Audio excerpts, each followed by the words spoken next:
বহুল কাঙ্ক্ষিত ত্রয়োদশ জাতীয় সংসদ নির্বাচন শেষ হয়েছে প্রায় 2 সপ্তাহ আগে। ভূমিধস বিজয়ের পর বিএনপির সরকারও গঠিত হয়েছে। গণতান্ত্রিক বাংলাদেশের সামনে এখন তাহলে কি অপেক্ষা করছে?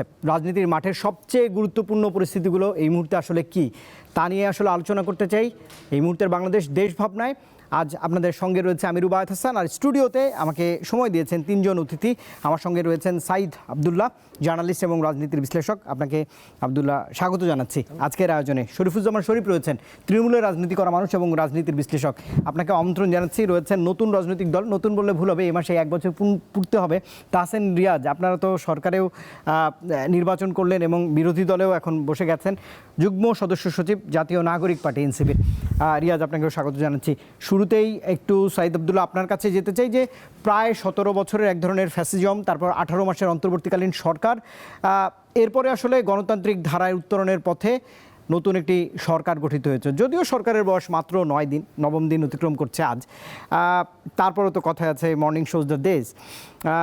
আপনি কিভাবে মূল্যায়ন করবেন এই যে 17 বছর 18 মাসের অন্তর্বর্তীকালীন সরকার, নতুন সরকার, কেমন বাংলাদেশ এই মুহূর্তে অপেক্ষা করছে সামনে? ধন্যবাদ আপনাকে, দীপ্ত টিভির যারা দর্শক আছেন এবং আমার সম্মানিত সহ-আলোচক যারা 2 জন আছেন, আমার অত্যন্ত পরিচিত মানুষ তাদেরকে ধন্যবাদ জানাচ্ছি। আপনি যে কথাটা বললেন যে yes morning shows the day, but অনেক সময় অনেক কমেন্ট করার জন্য এটা বোধহয় অত্যন্ত কম সময়, রাইট? কারণ ধরেন আমরা এমন প্রশংসা করলাম যেটা দেখা গেল কালের বিবর্তনে গিয়ে যেটা আমরা এক্সপেক্ট করছিলাম সেই ব্যাপারটা হচ্ছে না। কাজেই ওই প্রশংসাটা পরে দেখা যাবে ফেরত নিয়ে আসার মতো উপক্রম হবে।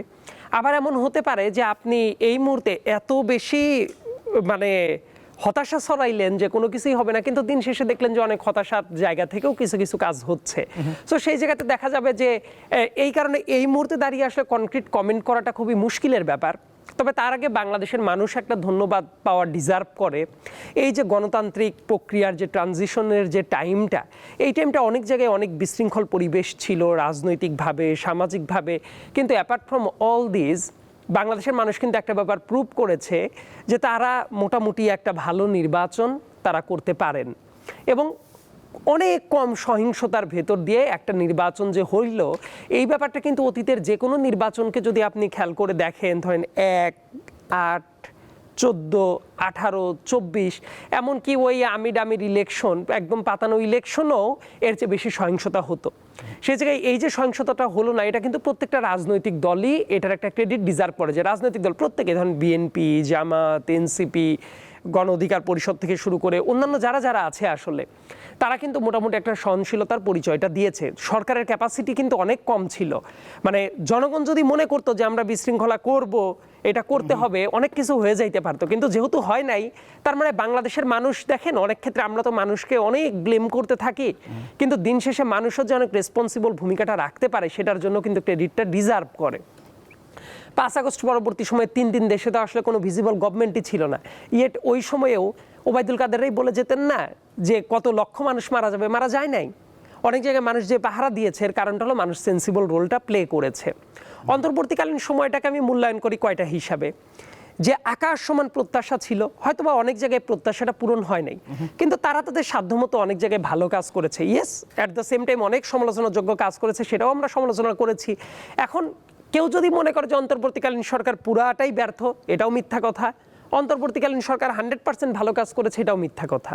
আমার কাছে যেটা মনে হয় তারা অনেক জায়গায় ক্রেডিট ডিজার্ভ করে, সেটাও দিতে হবে। যেসব জায়গায় ভুল আছে সেসব জায়গায় তো আমরা সমালোচনা করেছি। বিএনপির সামনে আমার কাছে মনে হয় মোটা দাগে কয়েকটা বড় বড় চ্যালেঞ্জ আছে, সেই চ্যালেঞ্জটা তাদের উতরাইতেই হবে। নাম্বার 1, কম কথা বলে বেশি কাজ করতে হবে।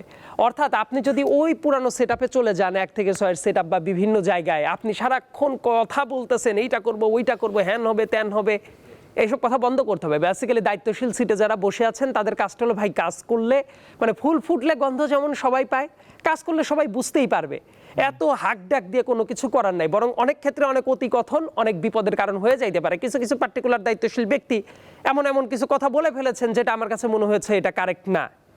তারপরে আরেকটা ব্যাপারটা কি, বাংলাদেশের অর্থনীতিকে স্টেবল করতেই হবে, কারণ যে কোনো সংকট যাই আসুক না কেন, অর্থনীতি যদি স্টেবল না থাকে দেখবেন যে আরো অনেক কিছু আপনি ভালো কাজ করতে চেয়েও করতে পারবেন না। আর একটা ব্যাপার হলো দায়বদ্ধতাটা নিশ্চিত করা।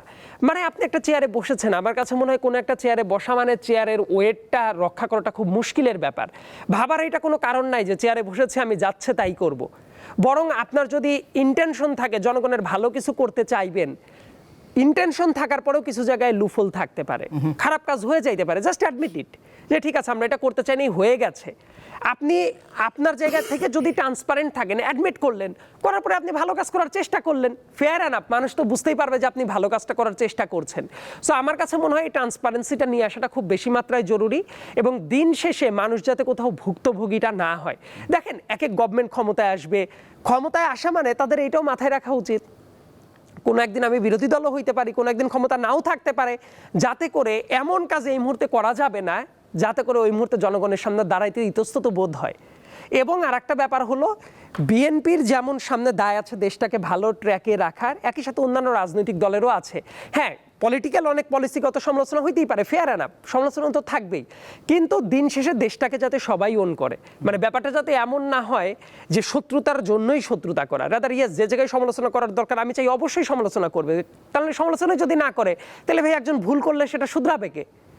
মানে ভালো বিরোধী দলও দরকার, ক্ষমতায় যারা আছেন ক্ষমতাটাকে অ্যাবসলিউট ক্ষমতা না মনে করে রাদার দায়িত্ব মনে করা উচিত, কারণ দেশের মালিক যে আলটিমেটলি জনগণ, এই কনসেপ্ট যাতে কখনোই কেউ ভুলে না যায়।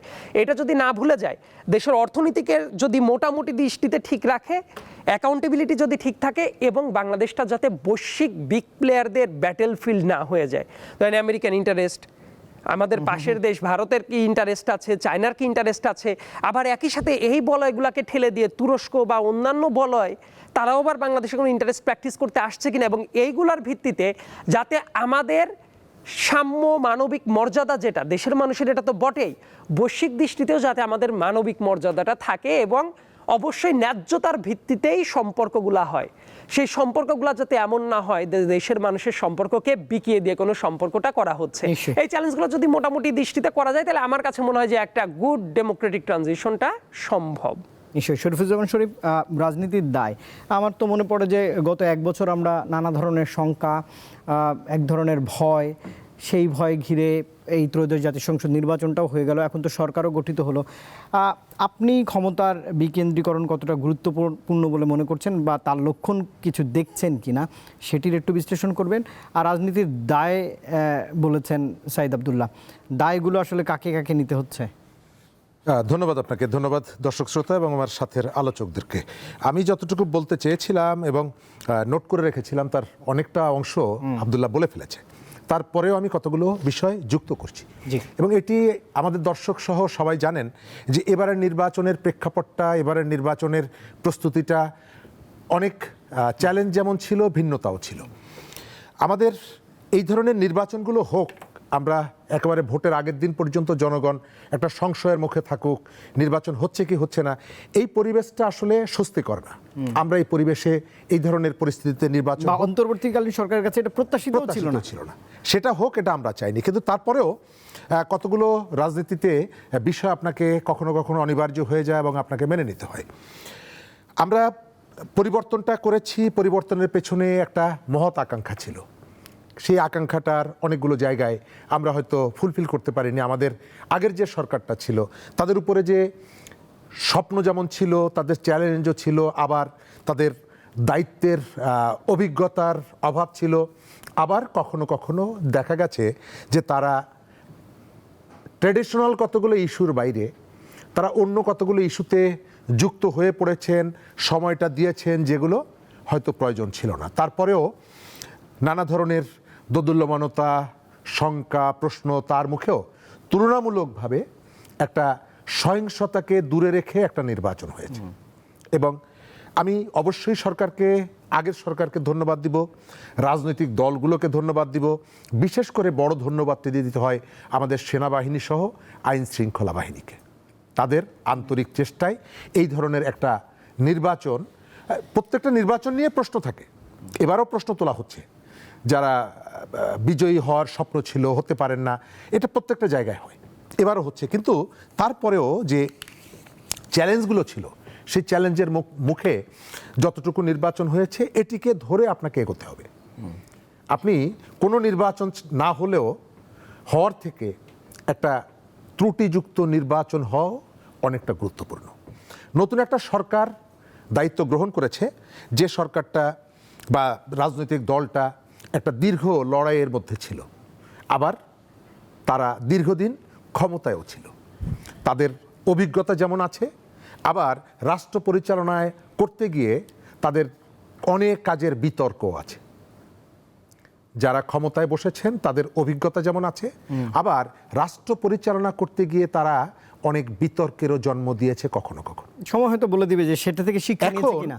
এই জায়গাটায় আমি এর পরের যে স্টেজটা, তাতে আমার দৃষ্টিতে তারা কতগুলো জায়গায় শিক্ষা গ্রহণ করেছেন এবং তারা কতগুলো সংস্কৃতির পরিবর্তন করার চেষ্টা করছেন, তারা কতগুলো প্রতিশ্রুতি দিয়েছেন। এবং আমি ফিলোসফির স্টুডেন্ট, আমাদের কতগুলো শেখার মধ্যে একটা জায়গা হচ্ছে জ্ঞান বিষয়ে, যে আমরা অভিজ্ঞতার থেকে শিখি নাকি কেবলমাত্র পুঁথিগত বিদ্যার ভেতর থেকে আমরা জ্ঞান অর্জন করি।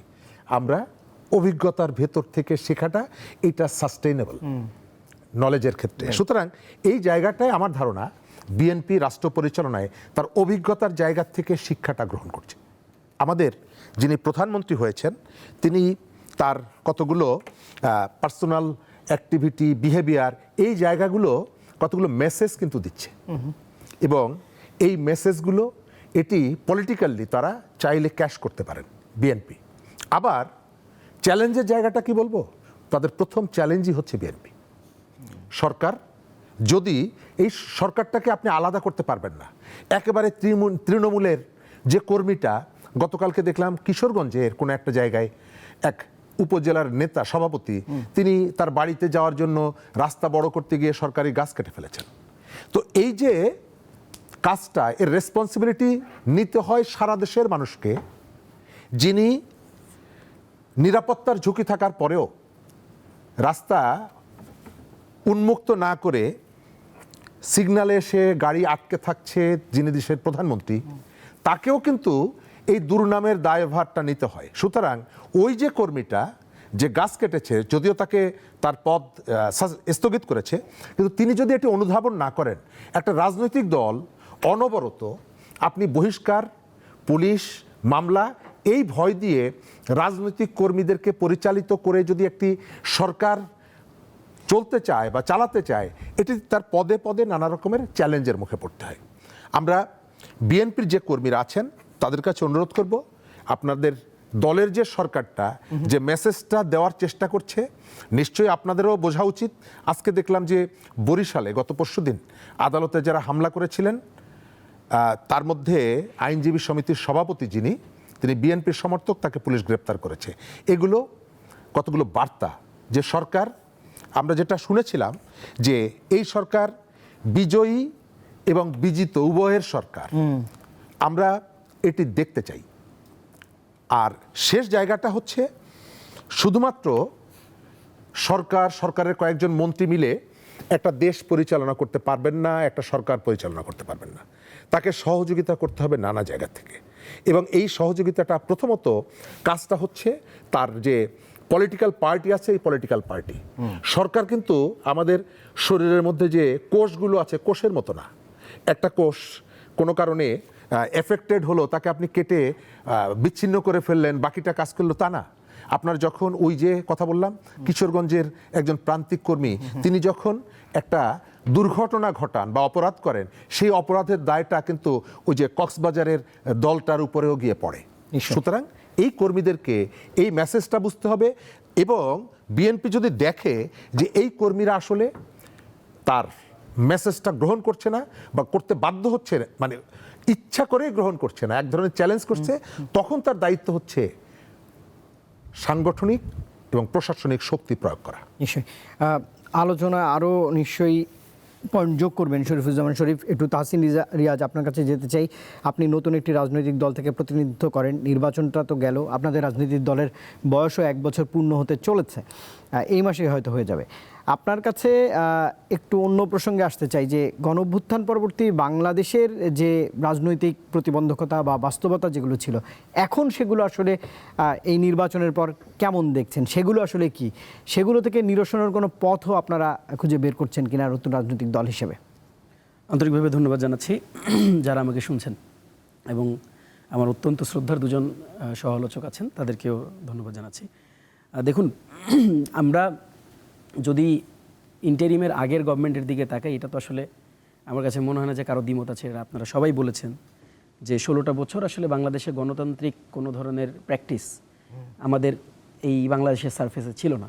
প্যারালালি যে প্রবলেমটা ছিল সেটা হচ্ছে যে আসলে মানুষের একেবারে মৌলিক যে অধিকারের বিষয়বস্তুগুলো আছে সেগুলো আসলে তারা চর্চা করতে পারেনি। তার পরবর্তীতে যে গণঅভ্যুত্থানটি সংগঠিত হলো এবং তার পরবর্তীতে আসলে ইন্টারিমের যে পদযাত্রা, দেখেন ইন্টারিমকে আমি একটা পয়েন্টে আসলে আমার জায়গা থেকে আমার কাছে মনে হয় যে এটা মানে আমাদের জাতিগত একটা প্রবলেম হচ্ছে, আমরা ইতিহাসকে সবসময় খুবই রূঢ়ভাবে ট্রিট করি এবং বাস্তবতাটাকে আমরা হয়তো পাশ কাটিয়ে যাওয়ার চেষ্টা করি সামহাও। দেখেন ইন্টারিম প্রথম দিন থেকে আপনি দেখবেন যে ইন্টারিম যখন ঘোষণা দিয়েছে যে ইলেকশন ফেব্রুয়ারিতে হবে, সে কিন্তু ইলেকশনটা ফেব্রুয়ারিতেই করেছে।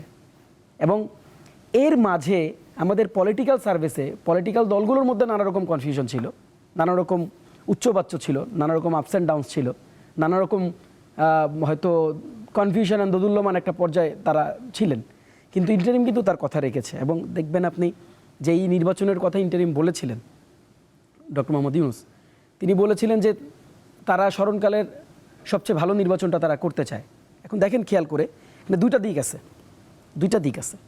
একটা দিক হচ্ছে বাস্তবতাটা কোন দিকে, বাস্তবতাটা হচ্ছে একটা নির্বাচন যখন হয়ে যাবে ডিস্যাটিসফ্যাকশন থাকবে, এটাতে কোনো ডাউট নাই। পলিটিক্যাল পার্টিগুলোর ডিস্যাটিসফ্যাকশন থাকবে, ডিস্যাটিসফ্যাকশনের মাত্রাটা কী হবে সেটা নিয়ে আপনার আলাপ থাকতে পারে। কিন্তু আপনি যদি একেবারে জেনেরিক একটা পয়েন্ট অফ ভিউ থেকে, সাধারণ মানুষের পয়েন্ট অফ ভিউ থেকে যদি আপনি তাকায় দেখেন, একটা লাশও কিন্তু নির্বাচনের দিন পরে না। আমি জানি না বাংলাদেশের ইতিহাসে এরকম কোনো নির্বাচন হয়েছে কিনা, আই ডোন্ট নো।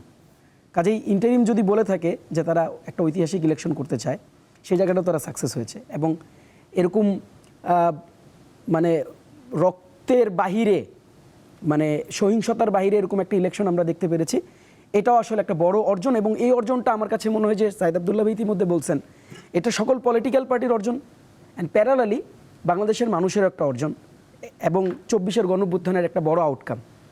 আর কিছু ডিস্যাটিসফ্যাকশন আছে আমার কাছে মনে হয় যে সেই আলোচনাটা আমরা সবসময় করি, এই আলোচনাটা এখন করছি না। সেই আলোচনাটা আমরা তো বিভিন্ন সময় বলেছি, বিভিন্ন জায়গায় বলেছি। এক লাইনে যদি বলি, 30টা সিট নিয়ে ইতিমধ্যেই ইলেকশন কমিশনে অফিসিয়ালি অভিযোগ দায়ের করা হয়েছে, সেখান থেকে হয়তো একটা সমাধান আসবে, সেই সমাধানের জন্য আমরা অপেক্ষা করছি। নিশ্চয়ই আপনি যে প্রসঙ্গটা এনেছেন সেই প্রসঙ্গটা নিয়ে উত্তর দিয়ে দেখেন, আপনি ইতিমধ্যে বলেছেন মর্নিং শোজ দি ডে। এখন যেই নতুন দিন আমরা পেলাম, সেই দিনে তো আসলে আমাদের শুরুটা তো আমাদের কাছে অনেক ভালোই মনে হলো। তারেক রহমান একেবারে ইতিহাসের সকল ক্রোনোলজি ব্রেক করে বিরোধী দলের নেতাদের বাসায় গেলেন। তিনি ডাকলেনও না, সরাসরি বাসায় গেলেন, তাদের সাথে তিনি দেখা করলেন, তাদের সাথে কথা বললেন।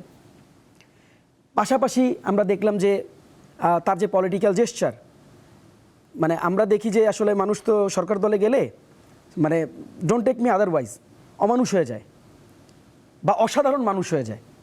কিন্তু আমরা দেখছি তারেক রহমান ট্রাফিকে আটকে আছেন, সাধারণ মানুষের সাথে কমিউনিকেট করতেছেন, সাধারণ মানুষের সাথে যোগাযোগ রাখছেন এবং খুবই ওয়েল জেস্চারে তিনি কমিউনিকেট করার চেষ্টা করতেছেন। এটা গুড থিংস, এইসব জায়গায় কোনো ডাউট নাই। কিন্তু দেখেন পলিটিক্যাল অ্যাপ্রোচে যখন আপনি যাবেন, তখন কিছু কিছু ক্ষেত্রে আমাদের কাছে মনে হচ্ছে যে মানে কেন যেন কিছু অযাচিত বিষয়বস্তু বাংলাদেশের মানুষের উপর চাপিয়ে দেওয়া হচ্ছে। মানে কোনো একটা মন্ত্রণালয়ের মন্ত্রী, তার কাজ কমেন্ট করা না, মানে যে বিষয় নিয়ে তিনি কমেন্ট করেছেন, হুট করে তিনি বললেন, মানে যে শাব্দিক যে জটিলতাটা কিছুদিন আগে আমরা 21 ফেব্রুয়ারি দিন দেখলাম, ইনকলাব বলবেন কিনা, ইনকলাব বললে পাকিস্তানি হয়ে যাবেন কিনা, আবার যদি আজাদি বলেন আপনি হিন্দুস্তানি হয়ে যাবেন কিনা। দেখেন আমার কাছে মনে হয় যে আজকের বাংলাদেশে আপনি এই অযাচিত কাজগুলো না করলেই পারেন। আবার দেখেন কিছু পলিটিক্যাল সিনারিওর মধ্যে বেশ কিছু পরিবর্তন আমরা লক্ষ্য করছি। যেমন আজকে আপনি জানেন যে আজকে পিলখানা হত্যাকাণ্ডের কত বছর, huge days we have passed. তো আজকে আমরা হুট করে দেখলাম যে আপনি দেখেছেন যে একটা স্বাধীন তদন্ত কমিশন কিন্তু ইন্টারিম ফর্ম করেছিল এবং তারা একটা পূর্ণাঙ্গ রিপোর্টও প্রকাশ করেছিল। এখন হুট করে আমরা দেখলাম যে এই রিপোর্ট নিয়ে একটা নতুন মানে কনফিউশন তৈরি করা হচ্ছে। মানে একবার আমরা বলতে শুনলাম যে সেই রিপোর্টকেই তারা অ্যাকসেপ্ট করবেন, আরেকবার বলতে শুনলাম তারা আবার আরেকটা কমিশন তৈরি করবেন, সেই কমিশন দিয়ে আবার নতুন করে তারা এটাকে পূর্ণ তদন্ত করাবেন। কাজে দেখেন আমার কাছে মনে হয় যে মানে আমাদের এখন অনেক কিছু করার আছে, একটা লম্বা যাত্রা। এবং আমরা এই কথাটা অনেকবার বলেছি যে বিরোধী দলে থেকে আমরা শুধু সমালোচনা করতে চাই না, আমরা এটাও বলেছি যে আমরা সহযোগিতা করতে চাই। আমরা এটা বলিনি কখনো যে আগেকারের যে কালচার আপনি দেখছেন যে মানে কথা নাই বার্তা নাই, বিরোধী দল যেহেতু হয়েছি তাহলে আমার ফার্স্ট ডিউটি হবে সরকারি দলকে নামানো, এবং সরকারি দলকে এত ডিস্টার্ব করা যে সে ব্রিদিং স্পেস তার বন্ধ হয়ে যায়। কাজে আমরা ওই ওই ওই মানে ওই ধরনের প্রসেসের মধ্যে দিয়ে আমরা নিজেদেরকে নিয়ে যেতে চাই না। কিন্তু যখন আপনি এই ধরনের কনফিউশন রাইজ করবেন, যখন এই ধরনের পলিটিক্যাল ক্রাইসিস তৈরি করবেন, যেন আপনি দেখেন প্রথম দিন মর্নিং শোজ দি ডেজ, প্রথম দিনটা তো খুব ভালো গেল, দ্বিতীয় দিন আপনি ঘুম থেকে উঠে বললেন গণভোট বলে কিছু নাই, গণভোটের কোনো অস্তিত্ব নেই, গণভোট মানি না। দ্বিতীয় দিন আপনি ঘুম থেকে উঠেই আপনি বললেন যে আমি মানে শপথ নিব না, অথচ আপনি নিজে এই কমিটমেন্ট পেপারে সাইন করেছেন, আপনি নিজে গণভোটের জন্য প্রচারণা চালিয়েছেন। এই যে অযাচিত কিছু ডিবেট অ্যারাইজ করা এবং মানে জনগণের ম্যান্ডেটকে জাস্ট একটা দিন বদলের মধ্যে দিয়ে নিজের চরিত্র বদলের মধ্যে দিয়ে নিয়ে যাওয়া এবং হুট করে সব কিছুকে অস্বীকার করার যে প্রবণতা। আজকে নতুন একটা আলোচনা দেখলাম যে কোনো একটি পত্রিকা সেখানে লিখেছে যে তারা পুলিশ গণহত্যার বিচার করবে। এখন দেখেন পুলিশ গণহত্যা যে হত্যাকাণ্ড হয়েছে এটা তো একটা ইন্ডেমেন্টারি প্রসেস দিয়ে কিছুদিন আগে আমরা গিয়েছি, জুলাই আন্দোলনের যে পুরো প্রসেসটাকে, এবং সেটা আইনানুগভাবে হয়েছে। কাজেই আমার কাছে মনে হয় যে এই সার্বিক বিষয়গুলো নিয়ে গভর্নমেন্টের পক্ষ থেকে ক্ল্যারিটি দরকার যে তারা আসলে কী পজিশন নিচ্ছে, তারা আসলে ঠিক কোন পজিশনটা নিচ্ছে, এবং ওভারঅল তাদের ট্রিটমেন্টটা কী। ব্যাপারটা কি এরকম যে তারা ধীরে ধীরে এই গণঅভ্যুত্থানকে পাশ কাটিয়ে একটা নিজস্ব বলয় তৈরি করার চেষ্টা করছে? ব্যাপারটা কি এরকম যে তারা ঐতিহাসিক মুহূর্তগুলোকে মানে নষ্ট করার মধ্যে দিয়ে নিজেদের একটা আধিপত্য কায়েমের চেষ্টা করছে? আমরা এগুলোকে মানে আমরা এখনই যেটা সাইদ আব্দুল্লাহ ভাই বলেছেন যে it's not the right time to comment, মাত্র 9 দিন বয়স, কিন্তু আমরা এই কমেন্টগুলো বা এই সন্দেহগুলো জারি রাখতে চাই, আমরা রাখতে চাই না, মূলত তাদের এই কার্যক্রমগুলো এই সন্দেহের আসলে প্রকাশ ঘটাচ্ছে, এই সন্দেহগুলোকে আসলে সামনে নিয়ে আসছে। যে আমার কাছে মনে হয় দেখেন এত বছর পর একটা গভর্নমেন্ট ফর্ম করেছে, লাস্ট কথাটাই বলি, এত বছর পর একটা গভর্নমেন্ট ফর্ম করেছে, বাংলাদেশের সবচাইতে গুরুত্বপূর্ণ এখন যে বিষয় সেটা হচ্ছে স্থিতিশীলতা, ইকোনমিক্যাল স্ট্যাবিলিটি এবং আইনের শাসন কায়েম করা। এগুলোতে আমাদের কোনো ধরনের দ্বিমত থাকবে না, বরং এগুলোতে আমাদের স্বতঃস্ফূর্ত সমর্থন থাকবে। তবে যেই জায়গাটাতে আমাদের সমর্থন থাকবে না সেটা হচ্ছে যে আপনারাও যদি মানুষের গণতান্ত্রিক অধিকার হরণ করতে চান, আপনারাও যদি জুলাই আগস্টের সাথে বেইমানি করতে চান, তাহলে আমাদের কাছে কোনো উপায় থাকবে না, আমাদেরকে আমাদের ভাষায় কথা বলতে। নিশ্চয়ই। তাহসিন রিয়াজ, সাইদ আব্দুল্লাহ, আমি আসলে সবাইকে সমান সুযোগ দিয়ে আলোচনাটাকে একটু বলা যায় যে বিশ্লেষণের জায়গায় নিতে চাইছি, সেই জন্য হয়তো অনেকক্ষণ পরে আবার আপনার কাছে আসলাম, ক্ষমা চেয়ে নিচ্ছি। আমি আপনার কাছে একটু জানতে চাই যে তাহসিন রিয়াজ বেশ কিছু প্রশ্ন তুলেছেন, সেই প্রশ্নগুলোর উত্তর যদি খণ্ডন করতে চান করতে পারেন। আর তাছাড়া আমার যে প্রশ্নটি, যেই আইন শৃঙ্খলা পরিস্থিতির বাস্তবতা ছিল সেই বাস্তবতায় নির্বাচনটি হয়ে গেল, এখন আপনি বলছিলেন যে অর্থনৈতিক চ্যালেঞ্জ রয়েছে, আইন রক্ষাকারী বাহিনীর যে পুনর্গঠন বা আইন শৃঙ্খলাতে যে স্বস্তি ফেরানো, এটি একটি বড় চ্যালেঞ্জ সরকারের সামনে। আমরা কাল দেখলাম যে মাদক বিরোধী অভিযানে পুলিশের ভূমিকা নিয়ে নানা ধরনের প্রশ্ন উঠছে, 1। 2 নম্বর হচ্ছে যে এই পুলিশ বাহিনীতে আবার বড় ধরনের রদবদল হচ্ছে, 2। 3 নম্বর হচ্ছে এখনও কি পুরনো সংস্কৃতির ট্যাগিং রয়েছে কিনা রাজনীতিতে। এই 3টি বিষয় বলবেন, আর তাহসিনের কোনো প্রশ্নের জবাব যদি আপনি দিতে চান সেটাও দিতে পারেন। না, আমার কাছে মনে হয় যে আপনি সামগ্রিকভাবে যে আলোচনাটা টেনেছেন সেটার ভেতরেই অনেক কিছু চলে আসলে সম্ভব। যেমন কিছু পদক্ষেপের কথা, যেটা যে আজকে সকালবেলায় মানে পিলখানার আজকে তো ওই যে ঐতিহাসিক এই ট্র্যাজেডির যে দিবসটা, আল্লাহর কাছে দোয়া করি যারা ওই শহীদ হয়েছিলেন তাদেরকে আল্লাহ জান্নাত নসিব করুন, এবং বাংলাদেশকে যাতে ভবিষ্যতে এই টাইপ কোনো ভয়াবহ দুর্বিপাকের ভেতরে ভবিষ্যতে যাতে না পড়তে হয় সেটা আমাদের সবারই কামনা থাকবে। তো আজকেই প্রথমবারের মতো যেটা দেখা গেল যে একদম রাষ্ট্রীয় মর্যাদায় এই দিবসটাকে সেলিব্রেট করা হচ্ছে, মানে প্রধানমন্ত্রী বলেন, রাষ্ট্রপতি বলেন, তারপর স্বরাষ্ট্রমন্ত্রী বলেন, এবং যারা যারা ভিকটিম ছিলেন, ভিকটিমদের পরিবার বলেন, তারা যেভাবে যাচ্ছে। এতদিন কি হতো, ধরেন প্রধানমন্ত্রী সামরিক সচিব যেতেন, যে শ্রদ্ধাটা নিবেদন করতেন, আজকে প্রধানমন্ত্রী নিজেই যাচ্ছেন। এতে দেখলাম কিছু ভিকটিম ফ্যামিলির সাথে আমার কিছু পরিচয় আছে, তারা দেখলাম যে এটাকে প্রশংসা করছে যে না, প্রথমবারের মতো এটা রাষ্ট্রীয়ভাবে এটা এইভাবে অন্তত পক্ষে তারা যাচ্ছেন এবং তাদের প্রেজেন্সটা দেখাচ্ছেন, এটা খুব গুরুত্বপূর্ণ একটা ভূমিকা। এই জায়গাতে পিলখানার উপরে যে একটা কমিশন গঠন করা হয়েছিল, স্বতন্ত্র একটা কমিশন, সালাউদ্দিন সাহেব যেটা বলেছেন আজকে, ওই রিপোর্টটা পুরোপুরি না দেখে উনি বলেছিলেন যে আরেকটা তদন্ত কমিশন করা উচিত। তো তারপরে উনি ওই কমিশনের রিপোর্টটা যখন পুরোপুরি দেখেছেন, তারপর ওনার কাছে মনে হয়েছে অন্তর্বর্তীকালীন সরকারের সময়ে যে কমিশনটা গঠন করা হয়েছিল, দায়িত্বশীল ব্যক্তি যারা ছিলেন তারা ডিউ ডিলিজেন্সের সাথেই করেছেন বলে তার কাছে ওই মুহূর্তে মনে হয়েছে, এবং তারপরে তাদের তো 70টার মতো সুপারিশ ছিল, সেই সুপারিশগুলো কিছুটা বাস্তবায়ন করাও শুরু হয়ে গেছে, সেটা মামলার পরও আছে।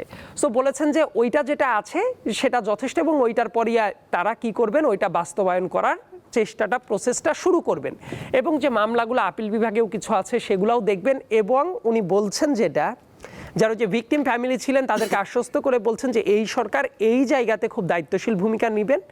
গতকাল তারেক রহমান সাহেব রাতের বেলায় একটা প্রেস রিলিজ দিয়েছেন, এই যে এই যারা শহীদ হয়েছিলেন বা এত বড় একটা দুর্ঘটনা ঘটেছিল ওইটাকে কেন্দ্র করে আমাদের বীর শহীদদের, মানে আমাদের আর্মির সেনাবাহিনীর সদস্য যারা আছেন তাদেরকে যেভাবে মেরে ফেলা হয়েছিল সেই ব্যাপারটাকে স্মরণ করে উনি যেভাবে বলছেন, স্বাধীনতা সার্বভৌমত্বের প্রশ্নটাও টান দিয়ে নিয়ে এসে স্মরণ করে দিচ্ছেন যে এটার সাথে স্বাধীনতার সার্বভৌমত্বের প্রতি যারা কম্প্রোমাইজ করতে চেয়েছিল, মানে তার নোশনটা ছিল এইরকম যে তাদেরও ভূমিকা ছিল, অর্থাৎ উনি কারেক্টলি অ্যাড্রেসটা করেছেন। সো আমার কথা, যেহেতু অন্তর্বর্তীকালীন সরকারের টাইমে যে কমিশনটা হয়েছিল সেই রিপোর্টটা যদি ফেয়ার এনাফ হয় সেটার পর ভিত্তি করেই সেটার এক্সিকিউশনটা যাতে হয় এবং ন্যায় বিচার যাতে পায়, এবং এমন ন্যায় বিচার হওয়া উচিত যাতে করে যারা ভিকটিম তারা যাতে বলতে পারে যে না, ন্যায় বিচারটা সার্ভ করা হয়েছে। কারণ এটা টেস্ট কি, ধরেন আমি বা আপনি, আমরা বলতে পারি যে ও এটা ন্যায় বিচার হলো অমুক তমুক, এটার চেয়েও বড় ব্যাপার যারা ভিকটিম হয়েছিল, ভিকটিম ফ্যামিলি, তারা ন্যায় বিচারটা পাচ্ছে কিনা এই টেস্টটা যাতে তারা পায়, যে তারা ন্যায় বিচারটা পাচ্ছে।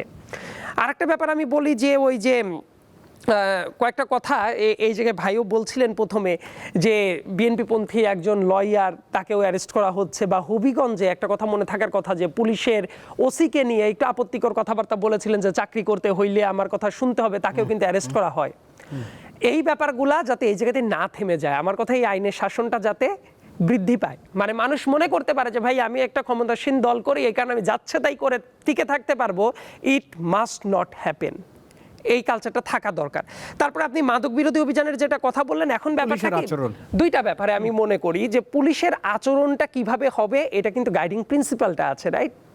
তখন পুলিশ এসে যাচ্ছে তাই করতে পারে না। একটা অপরাধ যদি হয় সেই অপরাধটা ডিল করার ওয়েটা কি, সেই কোড অফ কন্ডাক্টটাও কিন্তু তাদের সুন্দর মতো লিপিবদ্ধ আছে, তারা কি করতে পারে, তারা কি না করতে পারে। লেটসে যে সব জায়গায় ধরেন মাদক বিরোধী অভিযান চালানো দরকার, অবশ্যই অভিযানটা চালানো দরকার। এখন কথা হলো অভিযান চালাইতে গিয়ে কি আপনি অযাচিতভাবে আইন নিজের হাতে তুলে নিয়ে বল প্রয়োগ করতে পারেন কিনা, যতটা যৌক্তিকভাবে করা সম্ভব ততটা আপনি করতে পারেন, কিন্তু যে জায়গায় দরকার নাই, তখন যে জায়গায় আপনার চড় থাপ্পড় দেওয়ার দরকার নাই, আপনার আইনগতভাবে কেউ ভায়োলেশন করছে কোনো কিছু, আইনের আশ্রয় নেন, ধরে নিয়ে যান, মামলা করেন, ব্যবস্থা নেন। কিন্তু আপনি সামনে ক্যামেরা রেখে তাকে চড় থাপ্পড় মারছেন, উষ্ঠা দিচ্ছেন, গুড়ি দিচ্ছেন, এই কাজগুলো অনেক ক্ষেত্রে কি সুপারম্যান হওয়ার মতো ভূমিকা কেউ যদি রাখতে চায়, এই ব্যাপারটা কি মুভিতে এগুলো ভালো লাগে, রাইট? ধরেন যে ওই যে কেউ একজন এমএলএ ফাটাকেষ্ট হওয়ার চেষ্টা করছে, এইসব দেখতে মুভিতে ভালো লাগে, মানুষ প্রশংসা করে, কিন্তু বাস্তব দুনিয়াটা মুভির দুনিয়া বানানো উচিত না। পপুলিজমের খপ্পরে কেউ একবার পড়ে গেলে ভাই এটা খুব বাজে একটা জিনিস। রাদার আমার কাছে মনে হয় যে আপনি অবশ্যই ভূমিকাটা রাখবেন, কিন্তু সেটা যাতে আপনার মনের ভিতরে ওই আর্টসটা তৈরি না করে যে আমার সুপারম্যান হয়ে যাওয়া উচিত, এমন কাজ করব যে আমি এমএলএ ফাটাকেষ্ট হয়ে যাব মুভির মতো, এই কাজগুলো হওয়া উচিত না। অবশ্যই আপনার গাইডিং প্রিন্সিপাল ফলো করেই ওইটা করা উচিত। কারণ আমরা কি চাই, আইনের শাসন প্রতিষ্ঠা করতে, রুল অফ লই যাতে থাকে, আইনকে আইনের গাইডিং প্রিন্সিপাল দ্বারা যাতে আপনি ড্রাইভ করতে পারেন। এরপরে ওই যে আরেকটা কথা বলছিলেন পুলিশের রদবদল বা বিভিন্ন কিছু, হ্যাঁ একটা নতুন গভর্নমেন্ট আসার পরে অনেক জায়গায় রদবদল হয়, এটা স্বাভাবিক, রাইট? কারণ কি, ধরেন যে একটা গভর্নমেন্ট ফর্ম করেছে, তারা তো তাদের মতো করে প্রশাসনটাকে কি করবে, সেট করবে। এবং ব্যাপারটা যদি এমন হয়, ধরেন যে আগের গভর্নমেন্ট যারা ছিল তাদের মনোপুত কাজ কেউ করেছে, এই জন্য তারা বিভিন্ন চেয়ারে কয়েকজন ছিল, নতুন গভর্নমেন্ট আসার পরে তারা কি করবে, তারা কি সেটা চেঞ্জ করবে না? সারা পৃথিবী জুড়ে নিয়ম কি, ধরেন আমেরিকা বলেন বা অন্য যে কোনো জায়গাতেই বলেন, একটা নতুন সরকার আসার পরে তার তো অ্যাডমিনিস্ট্রেশনটা তো চালাইতে হবে, এবং সেই অ্যাডমিনিস্ট্রেশন যদি ভুল করে দায়টা কার? ডেফিনেটলি সরকারের, রাইট? আমি মনে করি কি কিছু কিছু জায়গায় এই ব্যাপারটা আপনি প্রশ্ন তুলতে পারেন যে হ্যাঁ দায়িত্বশীল পদে পুলিশের প্রধান কে হবে, ডিবির প্রধান কে হবে, আর্মির দায়িত্বশীল পদে কারা বসবে, বা বিভিন্ন জায়গা আছে সরকারের, সেই সব জায়গায় কারা বসবে সরকার ডিসাইড করবে। অ্যাট দ্য সেম টাইম দেন নিয়োগ ভিত্তিক যেসব পরীক্ষাগুলো হচ্ছে, ধরেন অ্যাডমিন ক্যাডারে কারা যাবে, পুলিশ ক্যাডার হিসেবে সিলেক্টেড হইল কেউ, ব্যাপারটা যাতে এইরকম না হয় যে সরকারি দলের মতাদর্শে কেউ বিশ্বাস করে না, এই জন্য আপনি ভেরিফিকেশনে বাদ দিয়ে দিবেন, এটা যাতে না হয়। দেখেন আমরা তো স্বৈরাচারের টাইমে অনেক দিন যাবত আন্দোলন সংগ্রামের ভেতরে ছিলাম, কথা বলেছি, ওই টাইমেও যেমন বলেছি যে কেউ আওয়ামী লীগ করে না এই কারণে তারা বাদ দিয়ে দিতে হবে, এই কালচারের তো আমরা নিন্দা করেছি।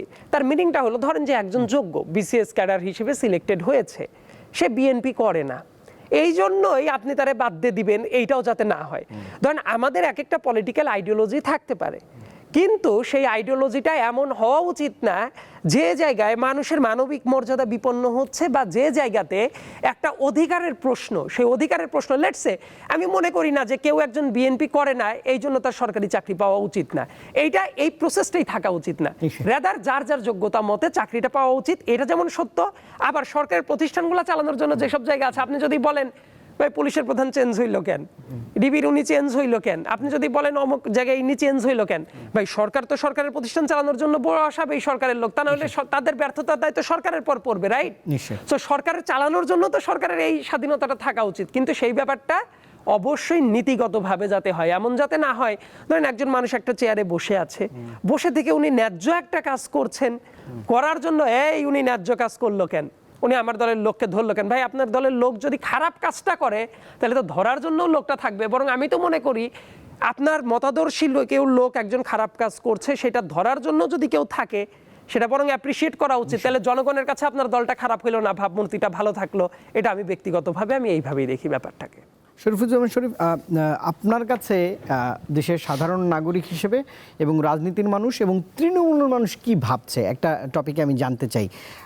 দেশের একটা শীর্ষ জাতীয় দৈনিকে মহামান্য রাষ্ট্রপতি সাক্ষাৎকার দিয়েছেন, যদিও স্পর্শকাতর বিষয়ে তিনি টেনে এনেছেন, আমি তাকে উদ্ধৃত করতে চাই কারণ মহামান্যর বিষয়। রাষ্ট্রপতি ওই সাক্ষাৎকারে অন্তর্বর্তীকালীন সরকারের প্রধান উপদেষ্টার যে প্রেস উইংয়ের বিরুদ্ধে রাষ্ট্রপতির প্রেস উইং বন্ধ করে দেওয়ার একটি অভিযোগ করেছেন। বিদেশ গমনের ক্ষেত্রেও নিয়ম নীতির তোয়াক্কা করা হয়নি, তিনি যেতে চেয়েছিলেন সেখানেও এক ধরনের বাধা তিনি পেয়েছেন। সবগুলো অভিযোগ বিদায়ী প্রধান উপদেষ্টার বিরুদ্ধে। তিনি ক্ষোভ প্রকাশ করে বলেছেন যে তাকে অনেকটাই ঘরবন্দি করে রাখা হয়েছিল। আজ এক ধরনের ছবি সামাজিক যোগাযোগ মাধ্যমে ভাইরাল হচ্ছে, যেহেতু পিলখানা দিবস, আজ আমরা দেখছি প্রধানমন্ত্রীর সঙ্গে হাস্যোজ্জ্বল মহামান্য রাষ্ট্রপতি তারা করমর্দন করছেন। এক ধরনের পরিস্থিতি, এই পরিস্থিতিটাকে দেশের মানুষ কিভাবে নিচ্ছে, আর বিগত সম্পর্কেও একটু বলবেন তার এই অবস্থান। ধন্যবাদ। আমি তার সাথে আরেকটা একটু ছোট্ট দুই তিনটা বিষয় একটু যুক্ত করি। প্রথমত বলতে চাই যে বিএনপি একটা পলিটিক্যাল পার্টি, একটা রাজনৈতিক দল, তার নিজস্ব কতগুলো কর্মসূচি আছে, তার নিজস্ব কতগুলো প্ল্যান অফ অ্যাকশন আছে, সুতরাং বিএনপি সেগুলো করবে। আমার ধারণা আমরা অনেক সময় ভুলে যাই যে একটা রাজনৈতিক দল তার কর্মসূচি না, আমি যা বলবো সেটি তাকে করতে হবে। আমি ফুটপাতে দাঁড়িয়ে অর্ডার করব, তুমি কেন সিটি কর্পোরেশনে তোমার দলের লোকজনকে নিয়োগ দিচ্ছ, কেন নির্বাচন করছো না? আমাদের 12ই ফেব্রুয়ারি নির্বাচন কেন হলো? আমরা বলেছিলাম যে 12ই ফেব্রুয়ারির পর আমাদের এখানে রোজা, ঈদ, বর্ষা, সেই কারণে এখানে নির্বাচন সম্ভব না, এজন্য রোজার আগেই জাতীয় নির্বাচনটা করতে হলো। তো জাতীয় নির্বাচনের পরেই আমরা বলছি যে সিটি কর্পোরেশনে কেন নিয়োগ দেওয়া হচ্ছে, কেন নির্বাচন হচ্ছে না? তো যেখানে জাতীয় নির্বাচন করা গেল না যে সমস্ত কারণে, সেই কারণগুলো তো এখনো কন্টিনিউ করছে, সুতরাং এখানে নির্বাচন সম্ভব না। সেকেন্ড হলো যে এই জায়গাগুলো এতদিন কাদের হাতে ছিল? আমলাদের হাতে ছিল। তো আমলাদের হাতে থাকার কারণে আপনি সার্ভিসটা সকাল 10টা থেকে বেলা 4টা পর্যন্ত অফিসে উনি বসলে সার্ভিসটা পাবেন, না হলে পাবেন না। একজন পলিটিক্যাল লিডার সেখানে যখন বসে, আমি নিশ্চিত করে বলতে পারি যে দলেরই নেতা হন না কেন, তার দুয়ারটা 24 ঘন্টার জন্য খোলা থাকে। মানুষ যে কোনো সময় তার কাছে গেলে সাপোর্টটা পায়। তবে অনন্তকাল এই ব্যবস্থাটা রাখা যাবে না, আপনাকে নির্বাচনটা করতে হবে। নির্বাচনে দলীয় লোকজনকে কেন দিলেন? নির্দলীয় লোকজনকে তো দেওয়া হয়েছিল, এজাজ সাহেবকে দেওয়া হয়েছিল। তো তখন কি প্রশ্ন উঠেছে? নারায়ণগঞ্জে তো শফিক সাহেব তার কোন আত্মীয়কে দিয়েছিলেন, তখন প্রশ্ন উঠায়নি, এখন প্রশ্নটা উঠাচ্ছেন। আপনি রাষ্ট্রপতির ব্যাপারে যেটি বলেছেন, আমরা তার সম্পর্কে এর আগেও কতগুলো কথাবার্তা হয়েছে। তিনি আওয়ামী লীগের রাজনীতির সাথে যুক্ত ছিলেন, সরকারি কর্মকর্তা ছিলেন, এবং তাকে নিয়ে কতগুলো প্রশ্নও ছিল, তার রাজনৈতিক অঙ্গনেও ছিল, তার বাইরেও ছিল। কিন্তু আওয়ামী লীগের মধ্যে এক ধরনের আকস্মিকভাবে আওয়ামী লীগের একেবারে তাদের শীর্ষ পর্যায়ে যারা, তারাও অবাক হয়ে গেলেন যে রাষ্ট্রপতি হিসেবে যার নামটি এলেন, তারপরে তিনি যাত্রাটা শুরু করলেন। আওয়ামী লীগ গণঅভ্যুত্থানের মধ্য দিয়ে তার কৃতকর্মের ফল তার হাতে গেছে, তাকে রাষ্ট্র ক্ষমতা ত্যাগ করতে হয়েছে। এবং আওয়ামী লীগের সময়ে যারা প্রশাসনের মধ্যে একমাত্র তিনি রাষ্ট্রপতি, এর বাইরে মোটামুটি সবাইকে নানাভাবে চলে যেতে হয়েছে, শুধুমাত্র তাকে যেতে হয়নি বা তিনি যাননি, পালাতে হয়েছে আসলে পালাতে হয়েছে, পালাতে হয়েছে। তাকে যেতে হয়নি। তো আপনি চাইলে তাকে সরিয়ে দিতে পারতেন, এবং তাকে সরিয়ে দেওয়ার দাবিটাও যেমন ছিল, যৌক্তিকতাও ছিল, কিন্তু দাবি এবং যৌক্তিকতা আপনি অস্বীকার করে, অগ্রাহ্য করে, অথবা এটিকে নানাভাবে আপনি একটা সমন্বয় করে যতক্ষণ তাকে ওই পদটিতে রাখবেন ততক্ষণ আপনাকে ওই শ্রদ্ধাটা তাকে করতে হবে। শ্রদ্ধাটা ব্যক্তিকে না, ওই পদটাকে করতে হবে। এবং যতক্ষণ তিনি, আমি আবার বলছি যে তিনি আওয়ামী লীগের অনেক সমালোচনা, তাকেও ভাগ নিতে হবে। আওয়ামী লীগের অনেক দুঃশাসনের অংশীদারিত্ব তারও আছে। আপনি সুযোগ পেয়েছেন তাকে সরিয়ে দেওয়ার, আপনি সুযোগ গ্রহণ করেননি, অথবা তাকে সরাননি। আপনি অনেক কিছুই করেছেন, কিন্তু এই পদটিকে আপনি রেখে দিয়েছেন। সুতরাং যতক্ষণ আপনি রেখে দেবেন, এটি রাষ্ট্রের সর্বোচ্চ পদ, তাকে আপনি ঘর থেকে বের হতে দেবেন না, এটা হলো রাষ্ট্রদ্রোহ। আপনি যখন তার স্টাফদেরকে কাজ করতে দেবেন না, সেখান থেকে জোর করে নিয়ে আসবেন, আপনি ব্যক্তি শাহাবুদ্দিন চুপ্পুর কথা আমি বলছি না, আমি পদের কথা বলছি। এই পদে যদি ডক্টর মোহাম্মদ ইউনূসও থাকতেন, XYZ যিনিই থাকতেন, আপনি তাকে অসম্মান করতে পারেন না। এই কারণে পারেন না যে অপরাধের জন্য আপনি তাকে অসম্মান করাটা, যে সমস্ত ঘটনাগুলোকে সামনে এনে জাস্টিফাই করছেন, তার প্রেক্ষিতে তাকে সরিয়ে দেওয়ার সুযোগ আপনার ছিল, আপনি সুযোগটা গ্রহণ করেননি, সরিয়ে দেননি। এবং আপনি কতগুলো জায়গায় এমন খেয়াল খুশি মতন কাজ করেছেন। গত পরশুদিন পুলিশের পোশাক পরিবর্তনের বিষয়ে পুলিশ সার্ভিস অ্যাসোসিয়েশন একটি কথা বলছে, খেয়াল করেছেন? তারা দাবি করছে যে আগের পোশাকে ফিরে যাওয়ার জন্য। এই অ্যাসোসিয়েশন কি গত 12 নির্বাচনের পরে হয়েছে? না, আগের থেকে। তাহলে আপনি পুলিশের পোশাক পরিবর্তন করছেন, এই অ্যাসোসিয়েশনের সাথে আপনি কথা বলেননি, এত বড় একটা সিদ্ধান্ত আপনি গ্রহণ করছেন। পুলিশের যে অ্যাসোসিয়েশন, তাদের সাথে আপনি কথা বললেন না। কাদের সাথে কথা বলেছেন? অর্থাৎ রাষ্ট্র পরিচালনা করা, আমরা একটা সংকটকালীন সময়ে আপনাদেরকে দায়িত্ব দিয়েছিলাম বলে আপনি সেটিকে এক ধরনের ইমোশনালি ইউজ করে যা খুশি তাই করতে পারেন না। শাহাবুদ্দিন চুপ্পু, তার ওই যে বললাম, আওয়ামী লীগের অনেক কাদা, ময়লা, দুর্গন্ধ তার গায়ে থাকতে পারে, কিন্তু তিনি যতক্ষণ পর্যন্ত সেখানে থাকবেন, তাকে রেসপেক্ট আপনাকে করতে হবে, তাকে কাজে বাধা দেওয়া যাবে না। এখন ক্রমশই দেখতে পাচ্ছি। তবে তিনি সাক্ষাৎকার দিয়েছেন, আপনি সাংবাদিকতার সাথে যুক্ত, সাক্ষাৎকারে অনেক বিষয়ে ক্রস চেক করার সুযোগটা থাকে না। যাদের বিরুদ্ধে অভিযোগটা এসেছে তাদের বক্তব্য এখানে যুক্ত করার সুযোগটা নেই, যেহেতু এটি ইন্টারভিউ, এটা রিপোর্টিং না। তিনি সাক্ষাৎকার দিতে পারেন কিনা এই পদে থেকে? এই পদে থেকে সাক্ষাৎকার, সম্ভবত এই প্রশ্নটি আসছে। এর আগে তিনি পার্লামেন্টে, আমি এটা পরিষ্কার না, আমি যতটুকু জানি তিনি পার্লামেন্টে যে ভাষণ দেবেন, এটা মন্ত্রী পরিষদ অ্যাপ্রুভ না করলে একটি শব্দ বাইরে বলতে পারেন না। তবে তিনি সম্ভবত এই জায়গা থেকে এই কথাগুলো বলতে পারেন, কারণ এর আগে তিনি রয়টার্সের সাথে একটা ইন্টারভিউ দিয়েছিলেন এবং তিনি চলে যেতে চেয়েছিলেন, বলেছেন যে আমি চলে যেতে চাই, একটা সেফ এক্সিট তার দরকার, সেটা বলেছিলেন মহামান্য। তাসিন রিয়াজ, একদম শেষ পর্যায়ে রয়েছি। এই শব্দগুলোর সঙ্গে নিশ্চয়ই আপনি পরিচিত। সেটি হচ্ছে ইশতেহার, প্রতিশ্রুতি, চাঁদাবাজি, দুর্নীতি, প্রশাসনের কাজ, সাধারণ জনমাধ্যম, আমলাতন্ত্র। এগুলো যেই শব্দগুলো বললাম, এগুলো তো আসলে একটি রাষ্ট্র পরিচালনার ক্ষেত্রে খুবই গুরুত্বপূর্ণ। সেই চ্যালেঞ্জের জায়গা থেকে সরকারের সামনে এই শব্দগুলোকে বা এই চ্যালেঞ্জগুলোকে মোকাবেলায় কোনো পথ আপনি দেখছেন কিনা? একদম আমরা সেই দিকে রয়েছি। না, একটা কোঅর্ডিনেটেড অ্যাপ্রোচ দরকার, খুবই কোঅর্ডিনেটেড একটা অ্যাপ্রোচ দরকার, এবং সেই অ্যাপ্রোচে সামগ্রিকভাবে সকলের সহযোগিতাই সরকারকে করা প্রয়োজন। সমালোচনা থাকবে, আপনার পলিটিক্যাল ডিফারেন্স, আইডিওলজিক্যাল ডিফারেন্স, এগুলো সব থাকবে, কিন্তু বাংলাদেশের স্বার্থে এই পয়েন্টগুলোতে আমাদের এক হইতে হবে। অ্যাটলিস্ট ইকোনমি, অ্যাটলিস্ট আইনের শাসন, এই জায়গাগুলোতে আমাদেরকে আসলে এক হওয়া ছাড়া কোনো উপায় নাই। এই জায়গাগুলোতে আমাদেরকে একটা পয়েন্টে আসতেই হবে। কারণ এই জন্য আসতে হবে, দেখেন 16 ইয়ার্স আমরা আজকে, মানে শরীফ ভাই আজকে বলছিলেন যে মানে যে সমস্ত পজিশনকে আমরা আসলে অনেক বেশি অ্যাপ্রিসিয়েট করছি, 16 ইয়ার্স তো এই সমস্ত পজিশন, আজকে যে দেশের এত বাজে অবস্থা, 16 ইয়ার্স তো ওই সমস্ত পজিশন মোর অ্যাকাউন্টেবল এই সমস্ত কার্যক্রমের জন্য। পিলখানা হলো, শাপলা হলো, 24-এর এত বড় হত্যাযজ্ঞ আমরা চোখের সামনে দেখলাম, এই পজিশনগুলো কি অ্যাকাউন্টেবল না? দশক এই ধরে পজিশনগুলো- গুম। হ্যাঁ, গুম তো মানে গুম, মানবাধিকার লুণ্ঠন থেকে শুরু করে দেয়ার আর মেনি ইনসিডেন্টস। তো এই পজিশনগুলো তো কখনো তাদের দায়িত্বশীল ভূমিকাটা নেয় নাই। কাজেই দেখেন, কখন আপনি লাঞ্ছনার শিকার হন, কখন আপনি বঞ্চনার শিকার হন, কখন আপনাকে মানুষ মানে নেগেটিভলি ট্রিট করে, কখন আপনাকে নিয়ে মানুষ বাজে কথা বলে, এগুলো আপনার মানে আপনার চারিত্রিক এবং আপনার কার্যক্রম, এই কার্যক্রমগুলো যদি দেশ, মানুষ এবং গণতন্ত্রের পক্ষ না হয়, তবেই কেবল এই কাজগুলো হয়। যেমনটা শরীফ ভাই হয়তো যেমনটা বলছিলেন যে চলে যেতে হয়েছে, দেখেন সো ভেরি কিউট টার্ম, মানে কত আরাম করেই না চলে যেতে হইলো কাউকে, মানে কত আমরা ব্যাগটা গুছিয়ে দিলাম, তাদেরকে একটু মেকআপ টেকআপ করে দিলাম, টিকিট কেটে দিলাম, তারপর তারা চলে গেল। ভাই কেন পালায় যেতে আপনার বলতে কি কষ্ট হচ্ছে? কষ্ট হওয়ার কথা না তো, শরীফ ভাইদের কষ্ট হওয়া উচিত না। At least they have been going through very long movements, তারাও তো গণতান্ত্রিক পদযাত্রার মানে না, শরীফ ভাই পরে বলেছেন গুরুত্বপূর্ণ- পালিয়ে পালিয়ে হ্যাঁ, আমি গেছেন। আপনার আমি এই কারেক্ট কথাটা করে স্বীকার দিয়েছি। করছি। হ্যাঁ, জি, কাজেই না, correct it's করে okay। দিয়েছি। না, হ্যাঁ, কাজেই দেখেন মানে এত কিউট অ্যান্ড মানে মজার ভঙ্গিতে এই জিনিসগুলোকে দেখার সুযোগ নাই। একটা গণপুত্থান সংগঠিত হচ্ছে বাংলাদেশে, আমি অন্যভাবে না বলছি না, সেটা অস্বীকারও করছেন না গণপুত্থান শরীফ ভাই। সংগঠিত হচ্ছে শরীফ ভাই এবং বছর ধরে এটা গণ অভ্যুত্থানের মুখে এদেরকে পালায় যাইতে হয়েছে।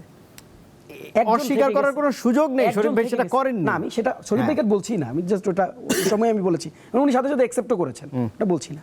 কাজেই দেখেন এই ব্যাপারগুলোকে না এখন ওই যে আপনি কুসুম কুসুম প্রেম করবেন, হ্যাঁ, যেমন আজকে আমরা একটা কুসুম কুসুম প্রেম দেখলাম, এই যে যার সাথে আপনি কুসুম কুসুম প্রেম করছেন তার এই দেশনেত্রী বেগম খালেদা জিয়ার মামলা থেকে শুরু করে তার যে আজকে তাকে যে একটা মানে ইনজাস্টিসের মধ্যে দিয়ে নিয়ে যাওয়া হইলো, সেখানে তার ভূমিকা কি ছিল আপনারা জানেন না?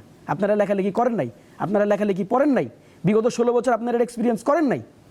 এখন শরীফ ভাইয়ের কথার সাথে আমার কোনো দ্বিমত নেই। হ্যাঁ, as position you do not have any way to exit. আপনাকে সেই জায়গাটাকে আপনি তো রক্ষা করছেন, কাজে এখন নিয়ে নিয়ে হাঁটেন, আমাদের কাছে দেখতে ভালোই লাগতেছে। আপনি আপনার মায়ের মানে খুব ক্লোজ কিলারদের একজনকে আপনি নিয়ে হাঁটতেছেন, ইটস এ ভেরি মানে সাউন্ডস ভেরি কুল। আরেকটা প্রসঙ্গ আপনাকে বলি, সেটা হচ্ছে যে এটাও আমাদের মাথায় রাখা দরকার যে রাষ্ট্রপতির পজিশন থেকে রাষ্ট্রপতি আসলে নর্মস, এটিকেটস অ্যান্ড মানে তার যে বিধিনিষেধগুলো কী, সেটারও তো বাইরে তার যাওয়ার সুযোগ নেই, সেটাও তো তাকে মেনে নিতে হবে। আর যখন একটা গণঅভ্যুত্থান সংগঠিত হয়, যখন সংবিধানের মানে সংবিধানের স্বকীয়তা রক্ষার স্বার্থে যখন একটা পজিশনকে স্ট্যাটিক করে দেওয়া হয়, তখন ওই পজিশনের আসলে রেগুলার কার্যবিধি সেটা কি আসলে বলবৎ থাকে কিনা, সেটাও তো বড় প্রশ্ন। সেই প্রশ্নটাকে আপনি করবেন না। ইন্টারিম তো আপনার ফরম্যাটে ছিল না, ইন্টারিমের নির্বাচন তো আপনি মেনে নিছেন না। তো ইন্টারিম কোন ফর্মে আপনার নির্বাচন দিল আমাকে বলেন, কোন সংবিধানের কোন ভিত্তিতে নির্বাচন দিল? কাজে দেখেন কিছু অংশ হালাল, কিছু অংশ হারাম। ভাই এইভাবে তো আসলে মানে জীবন ব্যবস্থা চলে না। যেটা হারাম সেটা হারাম, যেটা হালাল সেটা হালাল। মানে হারামের কিছু অংশ আপনি নিজে খাবেন দেখে আপনার কাছে হালাল হয়ে যাবে, কারণ আপনার কাছে খুব সুস্বাদু বলে আপনি বলবেন যেটা হালাল হয়ে গেছে। এভাবে তো ভাই সিস্টেম চলবে না। কাজেই সিস্টেমকে আপনার কোশ্চেন করতে হবে এবং সিস্টেমকে আপনার ঢেলে সাজাইতে হবে। আমরা অধিবেশন 12 মার্চে যেটা হইতে যেতেছে সেটার জন্য আমরা ওয়েট করতেছি। হোপফুলি সেখানে নতুন কোনো ডিসিশন আসবে এবং সেই ডিসিশনটা কি হবে সেটার উপর হয়তো আমরা নতুন আলাপ করবো আর কি। তাহসিন রিয়াজ, অসংখ্য ধন্যবাদ। আমার সময়ের বাধ্যবাধকতা আছে, আমি এক 2 মিনিট হয়তো ইয়ে করতে পারি। শরীফ ভাই বলেন। জি, প্রথমত আওয়ামী লীগের যে অপরাধ, এই অপরাধকে আপনি খণ্ডনের বাস্তবতাই না, আপনি কখনোই ওটা ক্ষমা করারও সুযোগ নেই। রাইট। আবার আওয়ামী লীগের A to Z সবাই অপরাধ করেছে, এটাও আমি নিশ্চয়ই একমত এটার নই। সাথেও নিশ্চয়ই একমত নই। জি, বলে না। আবার আওয়ামী লীগ ভোটের সময় আওয়ামী লীগ খুব ভালো, ভোট চলে গেলে খারাপ। আমি আওয়ামী লীগ অপরাধী, সেই কারণে তার দরজায় আমি তালা মারবো, কিন্তু গভীর রাতে গিয়ে দরজার টোকা দিয়ে বলবো ভেতরে আছো, ভোটটা আমাকে দিও। আমি এই রাজনীতিরও বিরুদ্ধে। এই রাজনীতি আমাদের বিরুদ্ধে কারা এখন আমরা এই রাজনীতিটা দেখেছি, এখন খুবই চাওয়ার করছে। এই রাজনীতিটা আমরা দেখেছি কুমিল্লাতে 11 দলীয় জোটের মিটিংয়ে আব্দুল্লাহ তাহেরের উপস্থিতিতে আওয়ামী লীগের যিনি খুনি জেলে ছিলেন, যে চেয়ারম্যান, তিনিও সেখানে উপস্থিত ছিলেন। আমরা ওই যে সুবিধা অনুযায়ী রাজনীতি, এটাকে আরো ভয়ঙ্কর। আপনি খুনিকে খুনি বললাম না, তার থেকে খুনিকে কখনো আমি কোলাকুলি করলাম, কখনো আমি আবার তাকে বুকে ছুরি বসিয়ে দিলাম, এটা আরো ভয়ঙ্কর। আমরা এই ভয়ঙ্কর রাজনীতি থেকে পরিত্রাণ চাই, বাইরে শুধু কি আসতে চাই, যে কুমিল্লার সুযোগটা ঘটনাটাই দেখছেন ভাই? পঞ্চগড়ের ঘটনাটা অসংখ্য দেখেন? অসংখ্য আছে, না, ওটা অসংখ্য আছে। ওইটাও না, আমি দুটি বলার চেষ্টা করছি, আরে না, ঠিক দুটি আছে। না, আরো 30টা বলা যায়, হ্যাঁ, exactly, আরো 30টা সাইদ বলা যায়। আব্দুল্লাহ, একদমই এক ঠিক আছে, মিনিট। শেখ হাসিনার যে যুক্তি কাছে খণ্ডন ভোট করতে চাই যে চাওয়ার আগামীর ঘটনাও বাংলাদেশের জন্য ঘটেছে। তো চ্যালেঞ্জও রয়েছে। মোটা থেকে কিছু যদি বলতেন। জাস্ট আরেকটা ওই যে জি। পয়েন্ট আমি একটা জি। করছিলাম, ধরেন কনস্টিটিউশনে কোনো কিছু নাই বা কোনো জিনিস গাইডিং প্রিন্সিপালটা নাই, আপনি করলেন ডক্ট্রিন অফ নেসেসিটির ভিত্তিতে, তারপরে কি হইল, রাইট?